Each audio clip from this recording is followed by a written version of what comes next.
Hi అండి. అందరూ ఎలా ఉన్నారు? బాగున్నారా? నేను కూడా చాలా బాగున్నానండి. మీరు కూడా బాగుండాలనే కోరుకుంటున్నాను.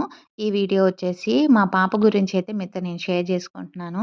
ఏమైందంటే పాపకి ఒక 10 రోజుల ముందు నుంచైతే జ్వరం రావడం, అలాగే చిన్న చిన్న గుల్లలు రావడం, నీటి గుల్లల్లాగా అలా ఉంది.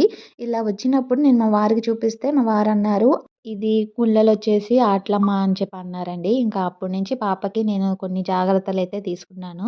ఇంకా అయి గూడా మీతో నేను షేర్ చేసుకుంటాను. కొన్నైతే మీరు ఖచ్చితంగా పాటిస్తే ఇంట్లోనే త్వరగానే తగ్గిపోతాయండి. ఇప్పుడు అయ్యేంటో అనేది మీతో నేను షేర్ చేసుకుంటానండి. ఇది నాకు ఒకసారి వచ్చింది. కానీ నేనొచ్చినప్పుడు ఏమేమి జాగ్రత్త తీసుకున్నాను, ఏమేమి తీసుకోలేదో మీతో షేర్ చేసుకుంటాను.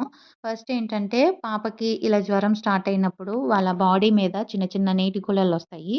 అయి 1, 2 రోజులైతే అంత కనిపిచ్చవు.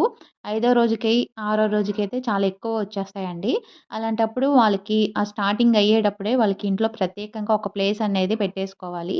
అంటే జనాల మధ్యలో తిరగకుండా బయటికెక్కడికి పంపియకుండా, ఇంకా వాళ్ళు తిన్న ఫుడ్ గూడా ప్లేట్స్ గానీ, వాళ్ళకి ఏదైనా సరే సెపరేట్‌గా ఉండాలి. అందరిలో కలపగూడదు. వాళ్ళు చేసే పనులు గానీ, వాళ్ళ బట్టలు గానీ అన్నీ ప్రత్యేకంగానే ఉంచుకోవాలి ఇంట్లో.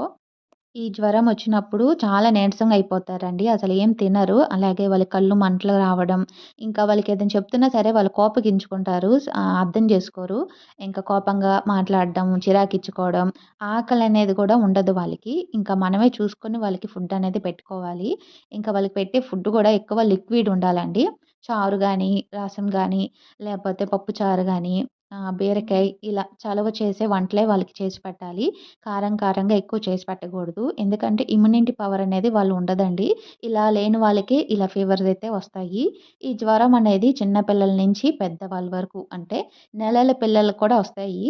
ఈ జ్వరం వచ్చినప్పుడు మనం ఏం భయపడాల్సిన అవసరం లేదండి. మనం ఇంట్లోనే చాలా చక్కగా చేసుకోవచ్చు. అట్లమ్మ అనేది మనకి ఒక 5 రోజులు ఉంటది. లేదనుకుంటే 11 రోజులు, 15 రోజులు, 21 రోజులు. ఇలా మన బాడీ మీద నీటి గుల్లలనేది ఎండిపోవాలి. అయి వచ్చినయన్నీ మానిపోవాలండి. అప్పటిదాకా వాళ్ళని బయటికి పంపియకూడదు. ఇంకా వాళ్ళకన్నీ మనం ఇంట్లోనే చూసుకోవాలి. ఇంకా ఎక్కువ కొబ్బరి నీళ్ళు గానీ, మజ్జిగ, జావ ఇంకా కొన్ని లిక్విడ్ రూపంలో ఏదైనా వాళ్ళకి జ్యూసులు చేసి ఇవ్వడం. ఎక్కువ ఫుడ్ అయితే తీసుకోరు. మనమే జాగ్రత్తగా జూసుకోవాలి ఆ విషయంలో, తినే విషయంలో. నీరసంగా, ఆకలిగా ఉంటది కదా!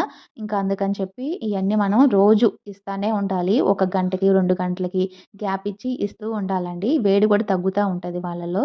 ఇంకా ఇప్పుడైతే ఇక్కడ నేను మా పాపకైతే